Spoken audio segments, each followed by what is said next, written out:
जयराम जी के साहब, अभी पाकिस्तान वाला जनरल मुनीर के ने ट्रम्प ने फ़ोन करियो कि आज थोड़ो घरे यार। बोले कई काम? अरे बोले यहाँ तो आ बताऊँ यार।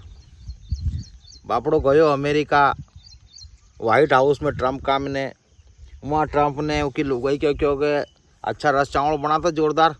मुनीर आयो अपनो कि रस चावल खावाड़िया ने केरी की मोदी जी के फ़ोन कर दिया तो कि यार 5 किलो बदामी केरी पहुँचा दीजिए यार, अपने मुनीर के बुलानो है और तम भी जाए। मोदी ने नकारो कर दिया कि अपना से नहीं आएगा, हमारे फुर्सत ही नहीं। अब मुनीर वहाँ गयो बापड़ो ने रोटी वोटी खावाड़ी रस चावल ने कड़ी ने कहीं कहीं वाला बनाई थी यार, पापड़ कतरण ने खावाड़ा खवाड़ी કરીને मुनीर के क्यों कि अपने यार वो वहीं ईरान पे हमलो करनो है तो थारे जो हवाई अड्डा है दीदे नहीं यार अपने। अब मुनीर ऐसो फंसियो नकारो भी नहीं कर सकतो। रस चावल खाया था काऊ का कि वहाँ जल्दी आई जाओ यार, राते राते आई जाओ तुम तो, हूँ तो सोई जाऊँ वहाँ।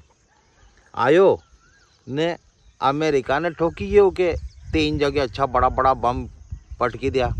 अब पाकिस्तान वाला बड़ा खुश हो रहा था कि हमारा तो मुनीर के वहाँ लंच पे बुलायो, हमारा मुनीर के डिनर करने बुलायो। अरे डिनर करे कहीं न कहीं बुलायो के तो बड़ो फंसाई दियो बापड़ा के।